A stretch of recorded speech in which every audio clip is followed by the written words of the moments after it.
একজন বেনজির তো নয়, একজন আজিজ নয়, অসংখ্য বেনজির আজিজ আপনারা তৈরি করেছেন, যারা বাংলাদেশকে লুট করে খাচ্ছে। বন্ধুগণ, আপনারা আজকে 15 বছর ধরে ক্ষমতা দখল করে আছেন, আপনারা একটা মানুষের ভেতরে কিন্তু যেতে পারেননি। নির্বাচন দেন না কেন? একটা নিরপেক্ষ, একেবারে নিরপেক্ষ একটা সরকারের অধীনে নির্বাচন আমরা চেয়েছি। আমরা তো কখনো বলিনি যে বিএনপিকে ক্ষমতায় বসাবো। আর আমরা তো একা নই, এই দেশের 63টা বিরোধী দল, যেটা কিছুক্ষণ আগে বলেছে বাম ডান সব একসাথে হয়ে কিন্তু আজকে সেই লড়াইটা আমরা লড়ছি, আমাদের অধিকারের জন্য লড়ছি, সেই নির্বাচনটা চেয়েছি। আমরা তো আপনাদেরকে বলেছি আমাদেরকে ক্ষমতায় বসিয়ে দাও। আমরা এই একটা কারণে চেয়েছি যে আসুন, আপনারা যে এত কথা বলেন, জনগণ সিদ্ধান্ত নিক, তাদের ভোটের অধিকারটুকু নিশ্চিত করুন, সেই ব্যবস্থা করুন। সেটা আপনারা পারবেন না, সেটা নিরপেক্ষ সরকার করতে পারবে। প্রিয় বন্ধুগণ, তার সাথে কোনোদিনই করবে না, কারণ তারা জানে যে যদি নিরপেক্ষ নির্বাচন হয় তারা 10%ও আসন পাবে না। কি অবস্থা তারা করেছে আমি ওই বিষয়ে আলোচনা হয়েছে, আমি আলোচনায় যেতে চাই না।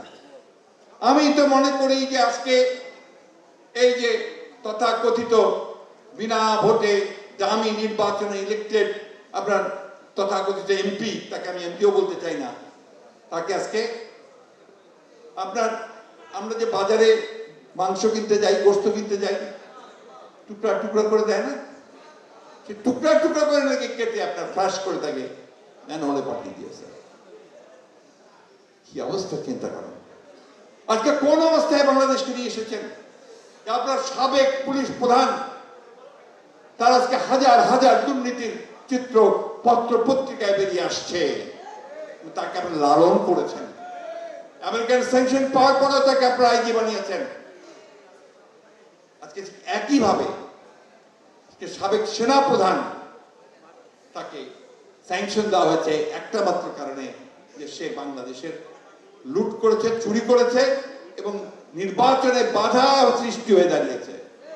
বন্ধুগণ, এই দায় কি শুধু ওদের না, এই দায় এই সরকারের, যারা আজকে জোর করে ক্ষমতা দখল করে বসে আছে। সেই জন্য আমি বারবার করে গতকালও বলেছি, এখনো বলছি যে এখন আপনাদের রিজাইন করা উচিত। এই কারণে একমাত্র বেনজির বা আজিজ কেন ভুক্তভোগী হবে? আপনারা ভুক্তভোগী হবেন না? এই অবস্থা তৈরি করেছে কারা?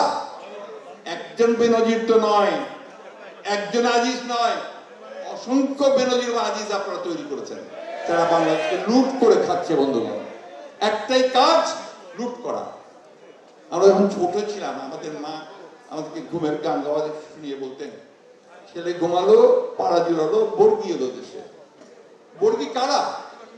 বর্গি ছিল সেই সমস্ত লুটেরারা, যারা বার্মার দিক থেকে আসতো, এসে লুট করে বাংলাদেশের সম্পদ লুট করে আবার চলে যেত। এটাকে তখন বাংলাদেশের মানুষকে ভয় পেত।